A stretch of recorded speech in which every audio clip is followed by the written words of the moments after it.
नमस्कार बच्चों। आज दिनांक 11/5/2020 है। कक्षा 6 और 7, विषय हिंदी। बच्चों, आज हम पत्र के विषय में बारे में पढ़ेंगे।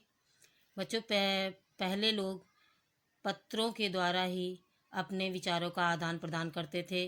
पत्र ही वह साधन था जो दूर बैठे लोगों को एक दूसरे से जोड़ने का कार्य करता था और लोग अपनी बातों को पत्रों के द्वारा पहुंचाते थे। लेकिन आज आधुनिक युग है, तो इस आधुनिक युग में लोग अपनी बातों को, अपने संदेश को दूर बैठे लोगों को के पास फ़ोन द्वारा, मोबाइल द्वारा और इंटरनेट द्वारा पहुंचाते हैं।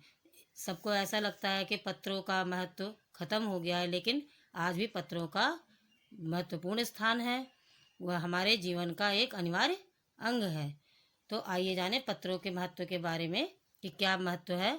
पत्र लेखन बच्चों एक कला है जिसका आज भी विशेष स्थान है।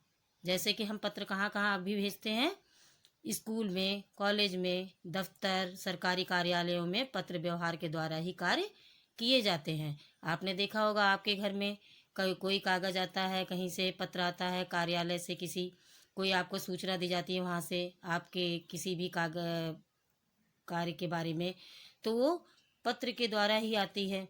और आप भी अपना कोई भी बात आपको बैंक को बतानी है या तो वहाँ पर हम जो है पत्र के द्वारा ही अपनी बात को वहाँ तक पहुँचाते हैं।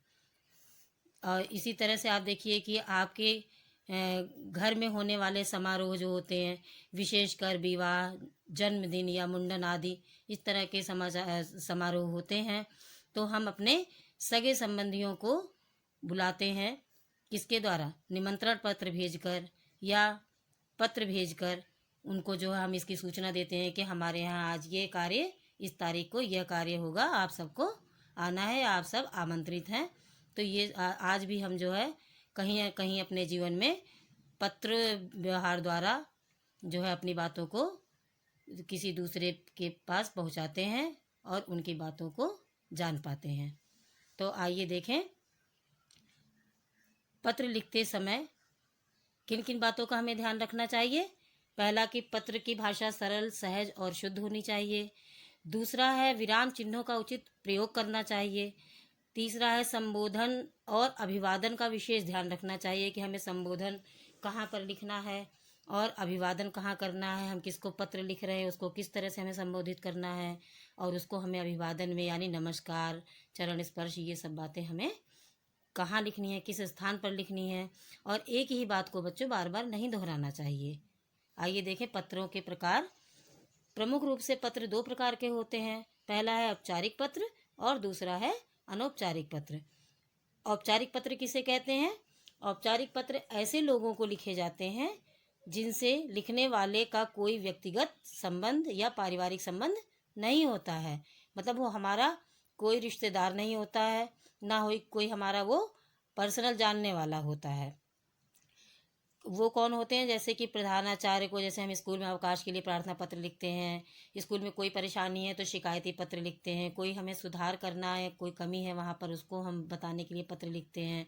इसी तरह से सरकारी कार्यालय के कर्मचारियों को पत्र लिखते हैं कि कोई अगर दिक्कत है, या जैसे कभी आपने देखा होगा कि हमारे जो है यहाँ पर क्या जो है सफाई नहीं है या पानी गंदा आ रहा है, तो इस तरीके के पत्र जो हम लिखते हैं, या बैंक में हमें कोई परेशानी है हम पत्र लिखते हैं।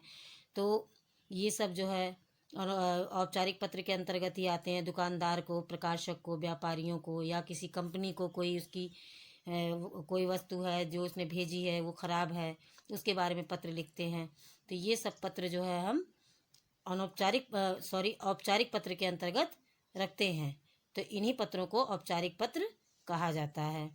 आइए अब औपचारिक पत्र के बारे में जानें कि क्या क्या बातें महत्वपूर्ण हैं। हमें औपचारिक पत्र की शुरुआत और उसका जैसे कि किसको लिखा जा रहा है, किसका संबोधन करना है, अभिवादन किस तरह से करना है और समाप्त किस तरह से करना है, इन बातों को देखिए मैंने आपको एक तालिका बनाकर समझाया है, जिसे आप ध्यान से पढ़ेंगे भी और इसको कॉपी में लिखेंगे भी और याद करना है कि जिन्हें पत्र लिखा गया किस किस को, जैसे किसी अधिकारी को, या संपादक को या प्रधानाचार्य को या हम किसी दुकानदार को, किसी कार्यालय को पत्र लिखते हैं तो यहाँ पर जो जिसे पत्र लिखा गया है उसका नाम होगा। उसके बाद हम उसको संबोधन करेंगे तो हमसे वो बड़े हुए, पूज्य हुए हमारे, तो उसके लिए हम क्या प्रयोग करेंगे? मान्यवर, श्रीमान, माननीय, आदरणीय। आदरणीय जो है, अगर कोई पुरुष उस पद पर है तो आदरणीय, कोई महिला वहाँ कार्यालय में या विद्यालय में प्रधानाचार्य की पोस्ट पर है तो उसको हम आदरणीय या माननीय इस तरह से संबोधित करेंगे। अब फिर उसके बाद हम पत्र की शुरुआत जब करेंगे तो उसको अभिवादन करेंगे, यानी जो नमस्कार हम करते हैं, जैसे कि मान्यवर या महोदय शब्द का संबोधन करेंगे वहाँ पर।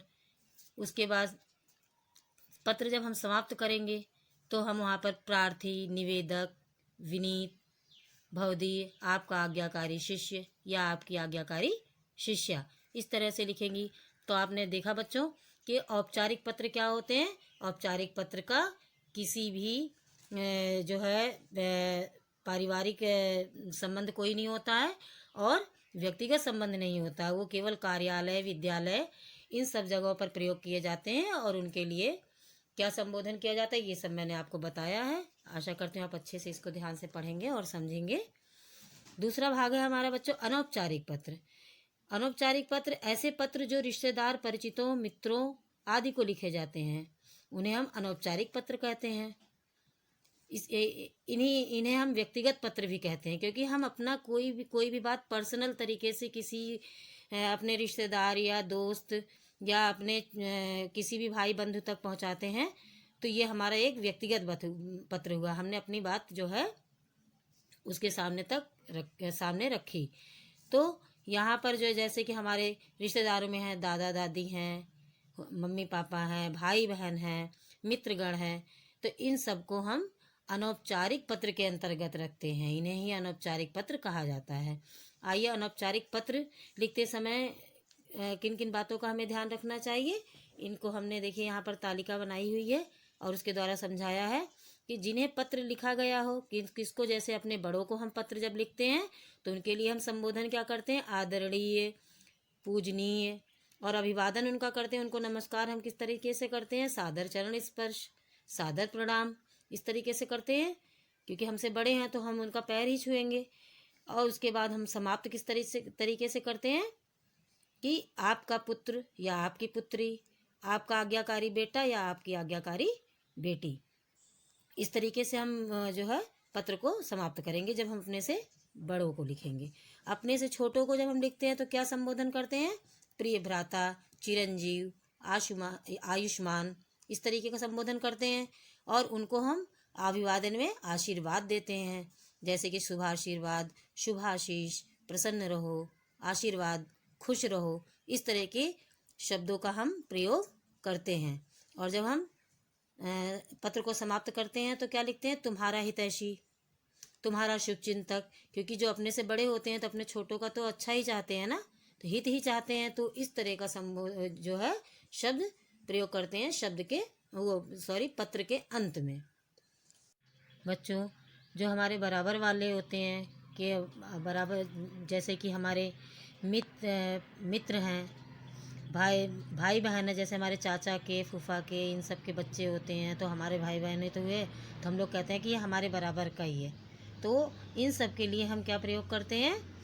प्रिय मित्र, प्रिय सखी, प्रिय बंधु, प्रिय भाई या प्रिय बहन, इसका प्रयोग करते हैं। इसी तरह से हम इनको अभिवादन करते हैं तो किस तरह से? मधुर स्मृति, यानी मीठी यादें, और सप्रेम यानी बहुत सारा प्यार, नमस्कार।